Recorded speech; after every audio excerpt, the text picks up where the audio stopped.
كانوا قليلا من الليل ما يهجعون وبالأسحار هم يستغفرون.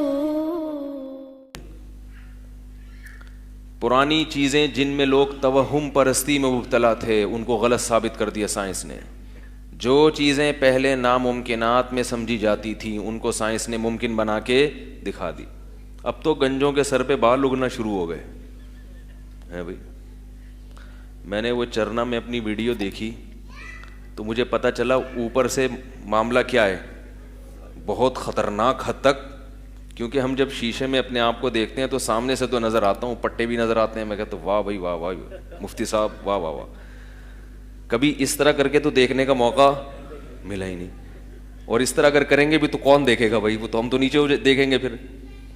تو وہ جو چرنا کی ویڈیو انہوں نے جو اوپر سے بنائی تو ٹیکنالوجی کی مدد سے ہمیں پتا چلا کہ اوپر کا معاملہ کیا ہے. اوپر وہ صورتحال نہیں ہے جو سائڈوں پہ ہے.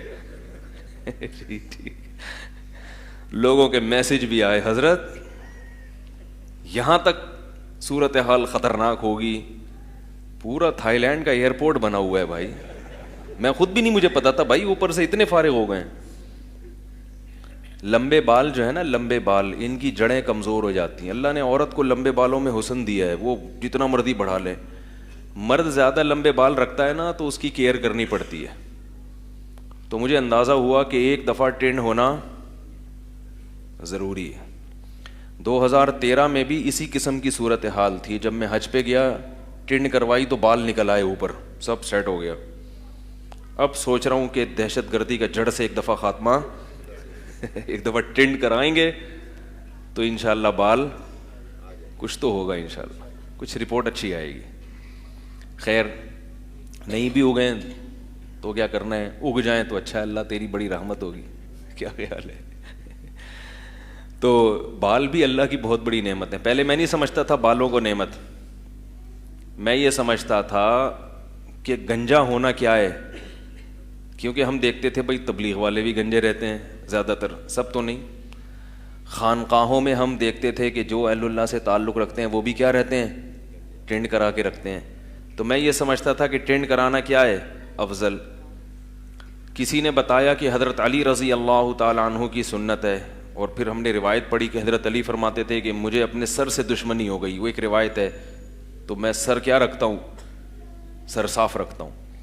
تو ان روایتوں سے میں یہ سمجھتا تھا کہ, لیکن جب ہم نے خود ریسرچ کی, خود تحقیق کی, تو پتہ چلا کہ بال رکھنا کیا ہے افضل. نبی کے تو پٹے والے بال تھے, صحابہ کے بھی بڑے بال ہوا کرتے تھے.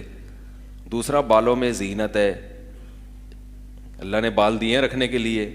حدیث میں آتا ہے, صحیح حدیث ہے. جلدی سے یہ بات سمجھ کے اپنے موضوع کی طرف آ رہا ہوں کہ پچھلی امتوں میں 3 شخص تھے جو بڑی آزمائش میں تھے. اللہ نے فرشتے کو بھیجا, فرشتے نے پوچھا کیا مسئلہ. ایک نے کہا کہ غربت ہے, ایک کو پرابلم یہ تھی اس کے بال نہیں تھے سر پہ, تو لوگ مذاق اڑاتے تھے. تو اس فرشتے نے کہا کیا چاہیے. فرشتہ نہ مختار کل نہیں ہوتا. لوگ کہہ سکتے ہیں جب فرشتوں سے مدد مانگنا جائز ہے تو نبی سے کیوں جائز نہیں ہے. فرشتے کو اللہ نے بھیجا تھا کہ یہ جو ان کی حاجت ہو بتا دو, وہ حاجت میں پوری کر دوں گا. تو ورنہ وہ لوگ اس وقت کے نبی سے بھی مانگ سکتے تھے. تو فرشتے نے کہا کہ بھائی ٹھیک ہے. تو گنجے کے سر پہ بال نکل آئے, اور جو غریب تھا اس کو اللہ نے مال و دولت دے دی, اور جو کوڑ کا مریض تھا اس کو بھی اللہ نے شفا دے دی. پھر وہ فرشتہ دوبارہ گیا انسانی شکل میں, تو ان میں ایک شخص آزمائش میں کامیاب ہوا, شکر گزار بنا, 2 کیا ہو گئے, ناکام.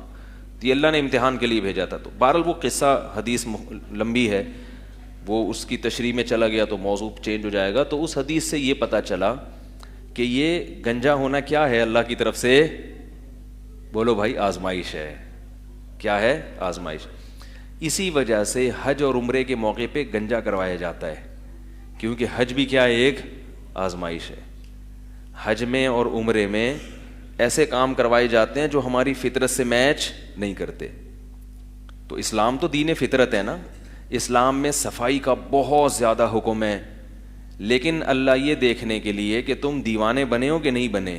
حج اور عمرے میں اللہ کہتے ہیں احرام میں میل کچیل دور مت کرو. تھوڑا سا دیوانہ پن بھی کبھی کبھار دکھایا کرو.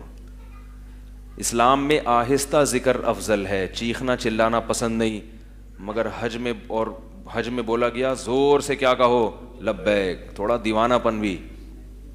اسلام پراپر ڈریس پہننے کا حکم دیتا ہے, پراپر ڈریس پہنا کرو. لیکن حج میں کیا ہے, ان سلا کپڑا, بڑے بڑے 3 پیس سوٹ اور ٹائی والے لوگوں کی پرسنالٹی کیا ہو جاتی ہے, مجروح ہو جاتی ہے. اللہ کہتے ہیں دیوانہ بن کے آنا ہے تو آؤ, ورنہ وہیں رہو. یہ اتارو کوٹ ٹائی پینٹ وینٹ, ایک بازو ننگا رکھو شروع کے چکروں میں, ٹھیک ہے نا. تو کچھ یہ قسم کی ٹریننگ ہے اور دیوانگی کا اظہار ہے. اور بہت ساری چیزیں حج میں جتنے کام ہیں نا سارے خلاف قیاس ہیں, اسلام کے عمومی مزاج سے میچ نہیں کرتے. کنکری, ابراہیم علیہ السلام تو کنکریاں جب ماری تھی تو اوریجنل شیطان تھا وہاں پہ, اب کوئی شیطان تھوڑی ہے.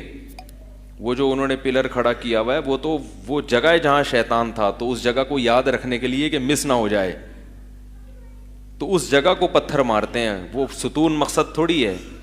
تو یہ بھی خلاف قیاس ہے. بھائی اب تو وہاں کوئی بھی نہیں ہے شیطان, بس آپ مارو اور کنکریاں. اور اگر وہاں بالفرض شیطان ہے تو پھر ایسے کیوں مارو, ہیں بھائی ایسے ایسے کیوں کنکریاں مارو, تو اٹھا کے مارو. لیکن کیا حکم دیا, ایسے کنکریاں ماری جاتی ہیں, 7 کنکریاں.